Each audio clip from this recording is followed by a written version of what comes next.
Hello, welcome to another video. Today I'm going to talk about the Wave CD Changer version 2, which is a 3-disc CD changer, and Wave CD Changer for acoustic model, which is the 5-disc CD changer.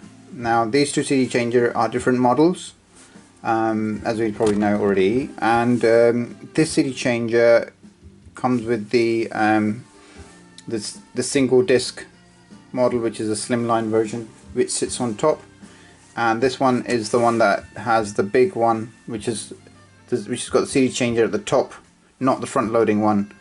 And there are common problems with both of these, and Bose have marked these as obsolete because they don't make them anymore, they don't sell them anymore, they don't repair them anymore, the parts are not available. So people who have them, it's pretty much trash because you can't do anything with these. Now what I would say to you is that if you are good with DIY and you think that you're technical, the bottom line is you've got nothing to lose if you go ahead and try and attempt repairing these, because it doesn't work. How worse can it get? It still won't work.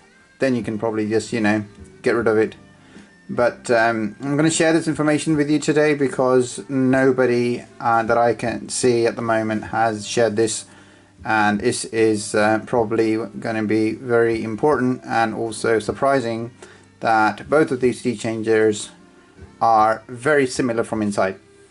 And that means that you can, if you've got this model, which is a slimline CD changer 3-disc, you can put the parts from this model into this model, and if you have this model, you can have parts put in from this model into this model. Now, and when I use the word parts, what I mean is mechanical parts, because the changer inside is exactly the same, only the PCB is different.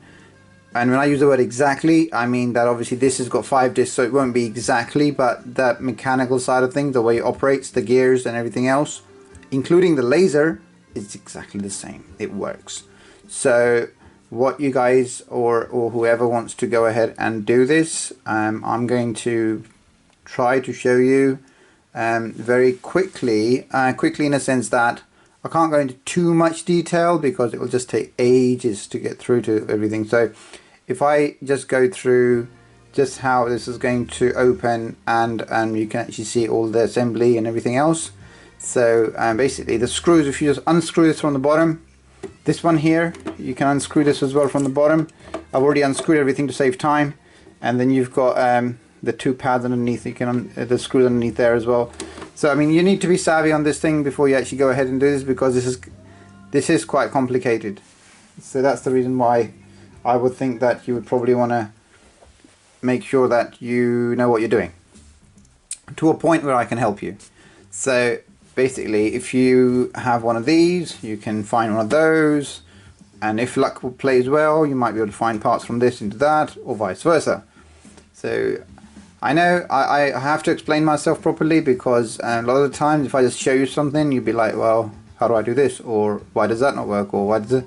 So now that I've explained myself and you know that this is the reason why I'm doing the video, and I'm showing you 2 models here, so let's get into it and let's see what's going to be happening here, so you know, you have a fair idea of what I'm talking about. So here is the Model 3. Open the screws on the bottom, lift the lid up, bing, and gently slide it forward. There would be a ribbon cable here underneath, right over here, which I already removed. You'll find a ribbon cable in the front here. Just pull it open, and that ribbon cable only provides lights for the case here, so don't worry about that. You can operate this without even the ribbon cable, it just works. It's just one of those things. Same with this. Open the screws from the bottom and lift the lid up, and this will have a lot of cable underneath it connected, so you've got to be careful with this one, because this will have like about 2 or 3 connected. So what you probably want to do is be careful on this particular unit, because this doesn't disengage that easily. So there'll be 1 cable here. Some of them are actually connected to the unit inside, and you'll notice that there are 2 types of these. There is one which is the Acoustic Wave 2, and one is Acoustic Wave for C3000, which the assembly is different slightly in terms of the connections and the PCBs, but the mechanical side of things is exactly the same. so you don't have to worry about that. I'm only explaining you the mechanical side, not the electronics, because the main issue with these is the mechanical side goes, and also some of the sensors just go, and you want to use a contact cleaner to clean those sensors. So I'll point out all those bits. You have to be brave enough to do what I'm asking you to do, and there are common issues with these that go. Most of the time that people have experiences, they put the disc in and it just goes and then it just doesn't eject the disc out, so disc is stuck, and then you're thinking, well, what do I do now? And pretty much that's the end of it. Well, maybe not. So the other thing is that I was saying the lasers are the same, so that's absolutely amazing, because if you buy one of these and you can share a laser is the element that would play the disc. So if your disc is skipping and doing all sorts of other things, well, you can buy one of these, put the laser into that, and that will fix that problem. How you do that, I mean, I'll try to cover a lot of things in this video, maybe have to do another one if you ask, but let's get to it. So basically this model here, I have a, let me see, pretty much, I believe there is a unit that goes on top here as well. So let me just, because I have removed this to make the video shorter. So yeah, so can you see this one here? And now see that one there? See what I mean? Right. Yeah, it does look similar, doesn't it? Pretty much looks the same from the top if you just look at the mechanicals. Right here you would find it'll have 5 springs that load the 5 discs, and over on this particular unit you'll find 3 springs that load 3 units. There we go, where are we? Let's see if we can get closer. See that? 3 springs, and if we move over to this model here, 5 springs, so obviously it's bigger. Apart from that, everything else looks the same. Now the beauty is that the thing that actually goes wrong with these is a lot of the times is because the sensors fail, they don't stop the motors from running, because the way it works is that when you put the disc into these, there's these micro switches here sends a signal, and this micro switch behind here it also engages and sends a signal to the microchips inside, and then various other actions happen. So what will happen here is that if those micro switches, not these ones, but there's some underneath as well in the PCB, those micro switches, they don't work properly, or if they don't engage and they for some reason don't give the right signal, those motors that are meant to stop, they don't stop, and they keep spinning inside, and then they send those gears where it should not be spinning, they start to spin. And what will happen is that the disc is obviously not going to play, and this particular element, which is, I'm going to show you here, this one here, which is sitting here, I've got one out here, this will actually break, and you'll see something like this happen. See that? One of the gears is, one of the notches broken, and that's the end of it. It won't work. Now if you replace this with another one, guess what? It's going to break again at some point, because those micro switches that were not working at that particular moment that allowed this to break will break again. And basically what you do have to do is to open it all up and clean the micro switches with a contact cleaner. That's basically my advice. So let's see. Basically open these 4 screws, 1, 2 there, 2 there. Okay, and you'll have to lift this off, so don't worry about this, I'm going to remove that anyway. So what you do, once the screws are out, there will be loads of cables connected to it, so you'll probably have to keep them as they are, and the lid would come off and everything else will come out. So let me see if I can do this on camera so we can actually capture all of this, because it is quite there we are. Let's see if we can capture that. Let's see if I am getting the right angle. Right, so this one here, So what we'll do is we're going to lift this up, all the cables will be connected, let them be, and then you'll probably have to move this over the lid. We'll disconnect, and there may be a ground wire here, you might want to unscrew that, which is maybe connected to that. Some models have it, some don't, so it just depends which model you have. You want to probably lift this gently. Hopefully, if I am correct, all the cables are connected to the lid.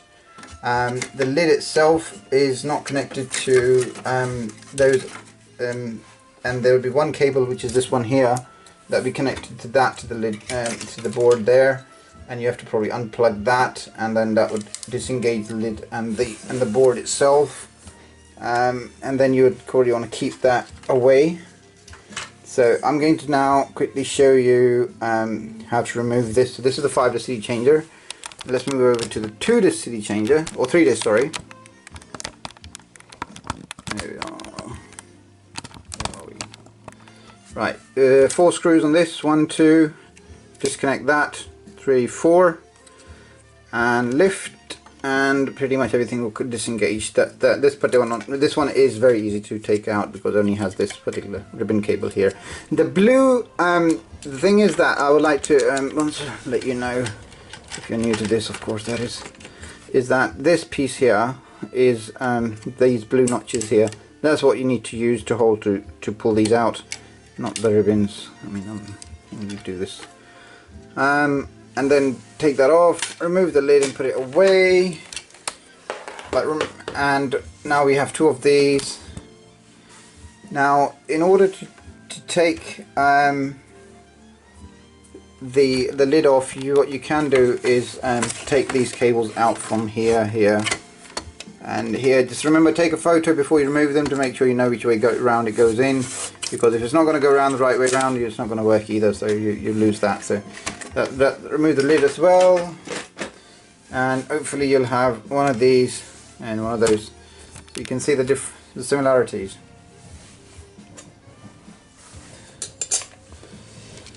Right, and just to show you again, you want to flip this over, take these screws apart. 1, 2, 3, 4, 5 screws there, and that would disengage this lid.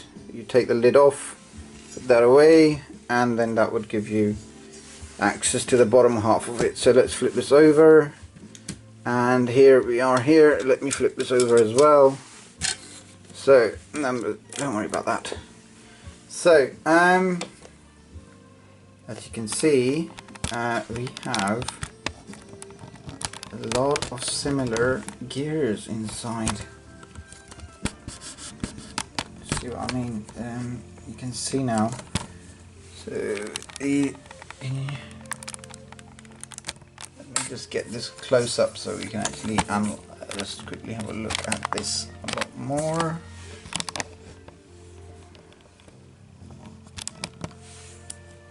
See, so there's gear here on 5-disc and on the 3-disc. Looks familiar? Well, it looks pretty much the same, to be honest, so yeah. Right, so let's get down to it a bit more in detail. Is that the laser is connected here, the laser is connected here. They're the same. They would, the lens itself, the laser that is there, that is the piece I'm talking about, is the same, because that would connect to this board there, as you can see. Yep, and that would connect to that board there. So let me see if I've got one out so I can show you. Right, here is a one that I've taken out. So you can see that from here. This is the one that's been taken out from here, and this is identical to the one there. Have a look. So, I mean, these are the things that a lot of people don't tell you, because it makes so much difficult to actually repair something, because or fix them for yourself, is because you think, well, that part is for that, I can't find it, so that's no good. Well, guess what? You can, and it will work. So here we are, we've got 2 of these. So let's go into a bit more detail. So let's take out this PCB. So the way it works with this is, because we're going to remove this to access the micro switches that don't work. So in this particular instance we've got one of these. So what happens is these are actually twisted, so like that. You'll find them this, so what you do is you just make them straight. Another one here, sorry, another one here, and another one here. Some side, one there, another one there, and another one there, and all of those. So basically once you straighten all these clips out, you'll need to, I mean, I tell you how many there are. Just got, like, basically we've got 1, 2, 3, 4, 5. I think they're 5, yeah, the 5 of those. So just straighten all of those out, unplug this, take this cable out, that cable comes out. Same with the laser cable, just unplug that, gently take this out. These clips move forward before you disengage these. Once these clips are all out, all you do is put your finger underneath here, lift that part. There's a clip underneath here as well, so you want to probably just make sure that lift, and there's the pins are here, so you know, lift this piece. These are the ones that are connected to the board, that and that there. You lift that up and lift, and here we are. It's all disengaged. So keep that away, and we have access to the board now, or should I say access to the micro switches. Now there's a micro switch here. So this micro switch over here is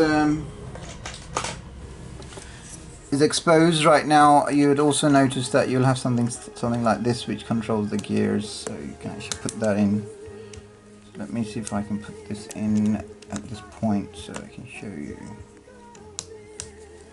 So yeah, so that would actually go, because I've twisted this. So you move forward slightly and in it goes. There we go. So yeah. So these micro switches here, in order to take this out, or actually access to it, because what it has, it's got 2 of those, got a switch there and a switch there, 2 switches, they both stop working and they don't send a signal down. So you've got 1 micro switch over here, 1 micro switch over here, and I think, yeah, these are the only 2 that are actually very painful because they actually don't work. So to remove this, it's quite easy. You just press this and lift slightly and it comes off. The function of this is to change the gear mode when it actually loads the disc, so it goes up and down. Remove that. Once you remove this plastic bit, you'll have access to this whole section. Now in order to get to the switch, you have to manually turn this.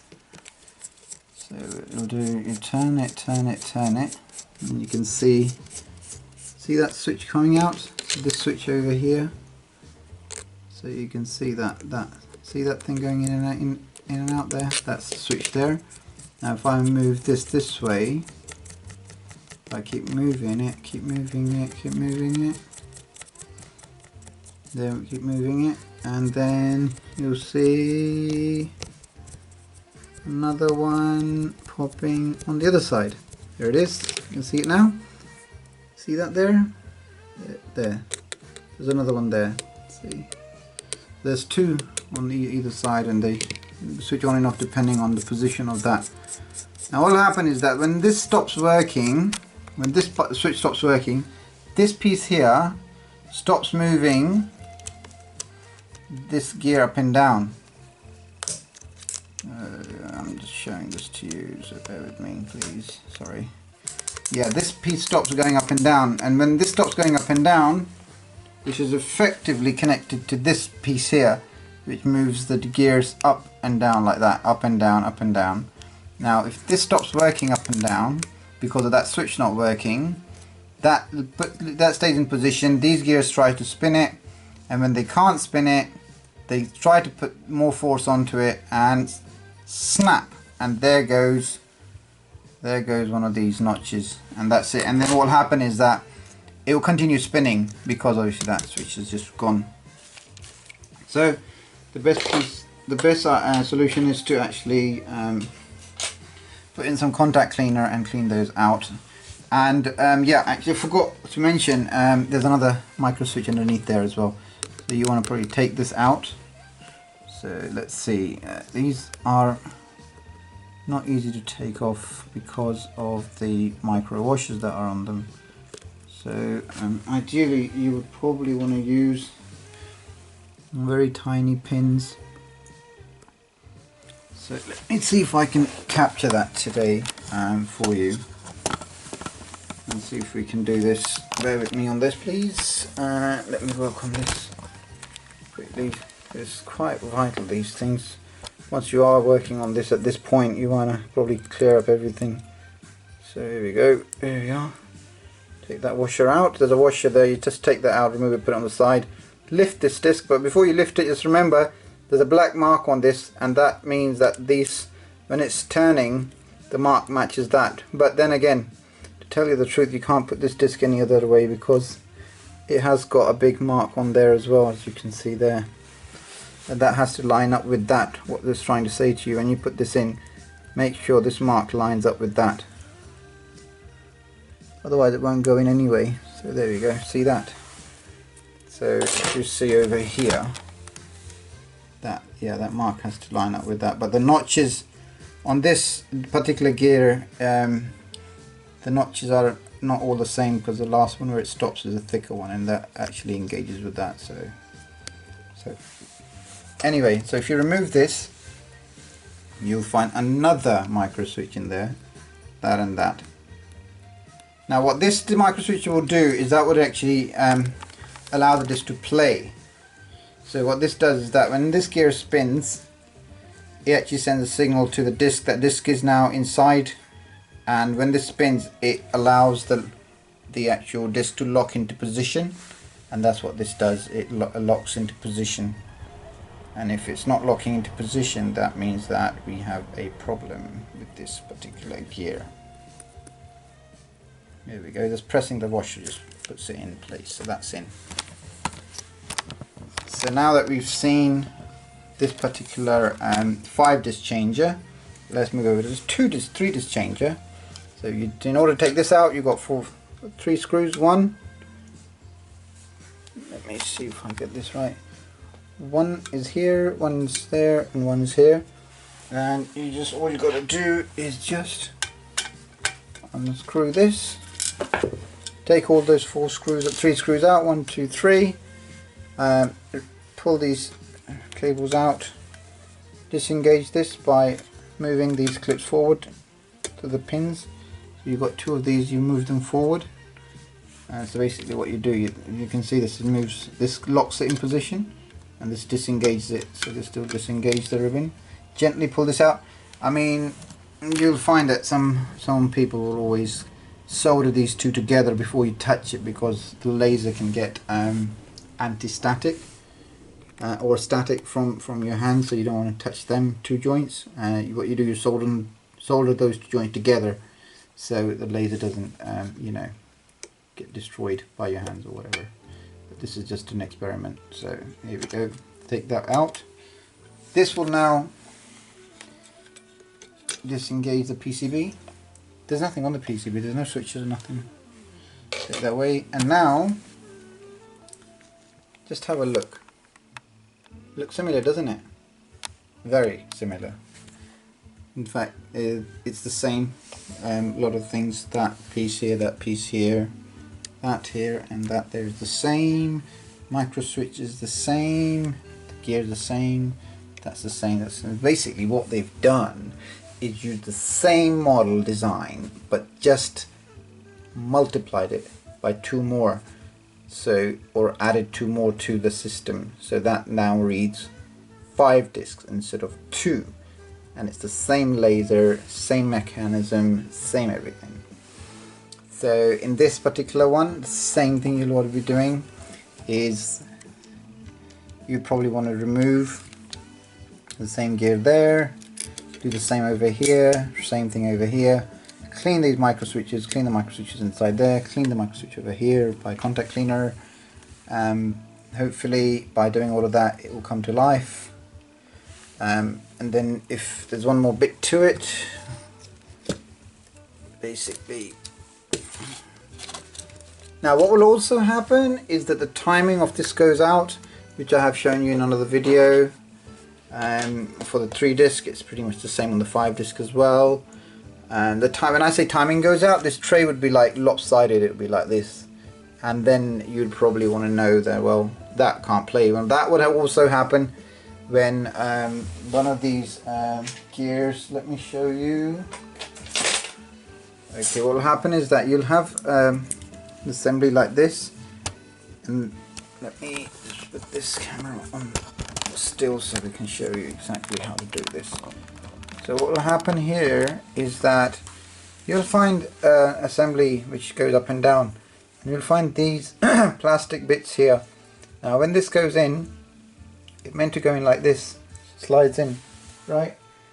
Now what will happen some of the times, if I can find one here, is let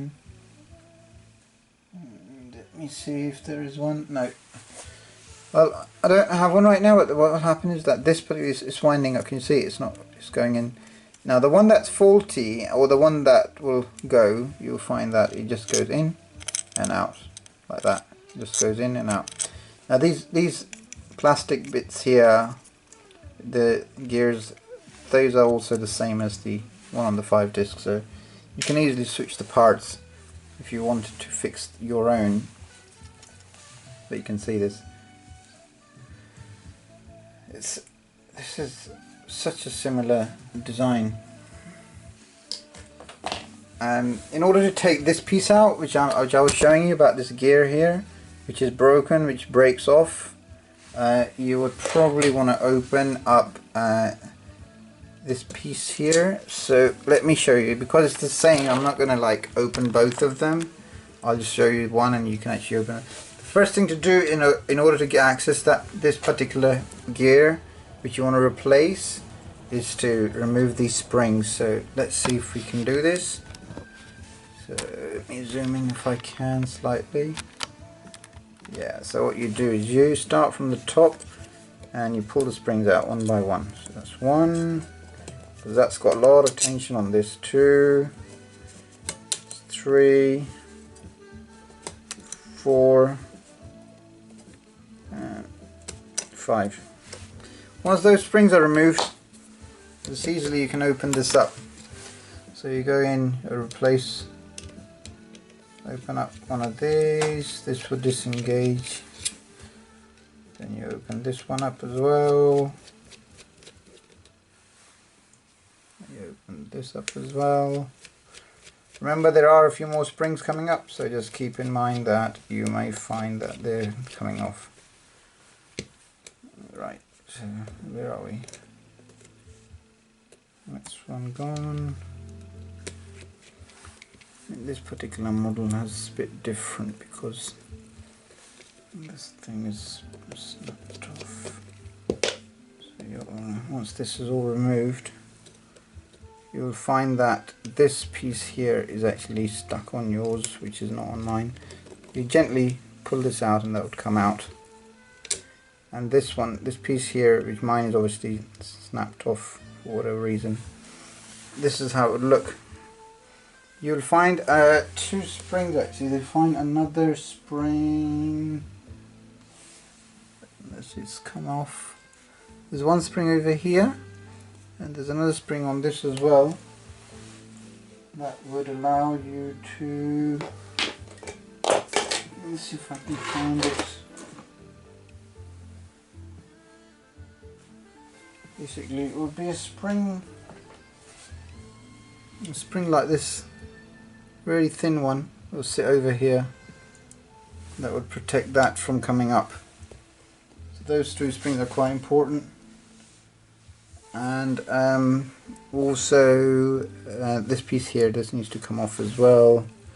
That's going to come out. Just pull it off gently. There we go. That comes off as well. This will stay in.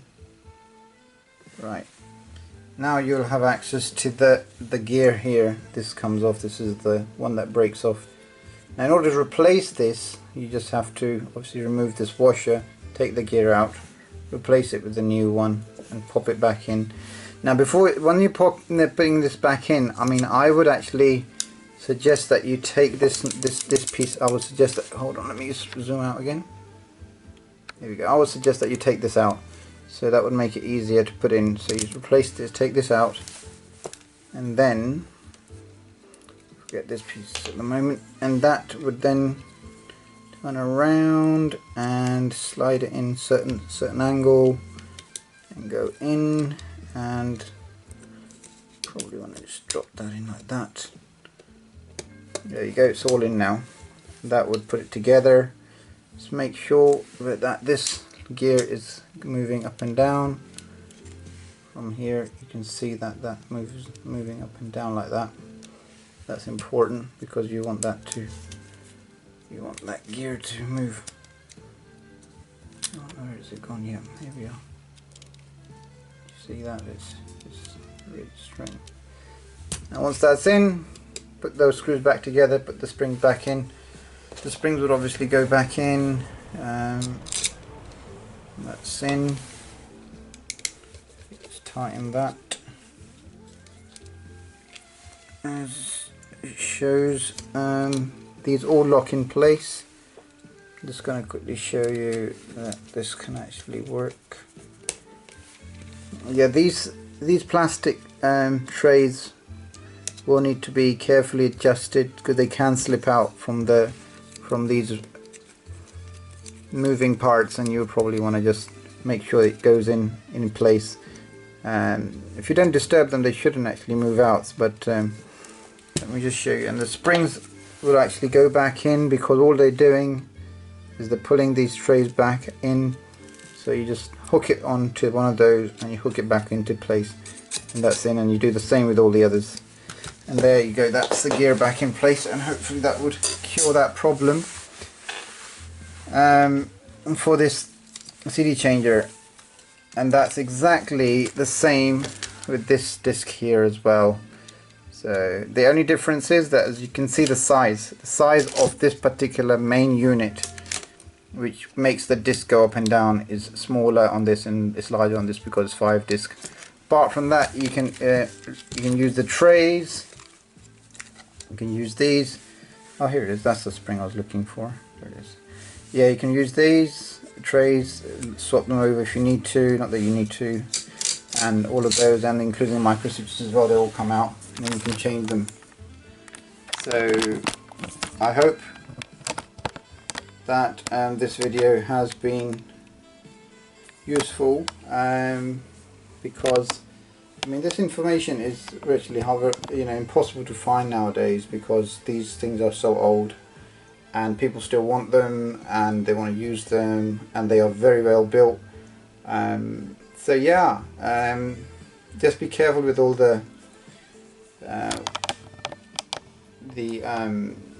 ribbons and everything, but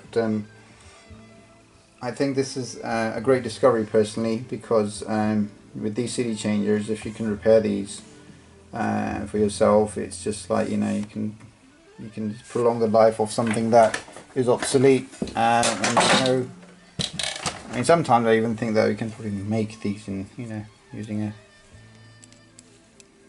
printer or something, but anyway. So yeah, everything else, just reverse the process, and thanks for watching. Please do subscribe, and I will be able to help you out where I can. I think this is an excellent discovery in terms of finding out that these two models are exactly the same in certain parts. So if you are good with DIY, I think it's about time that we take the challenge and fix these.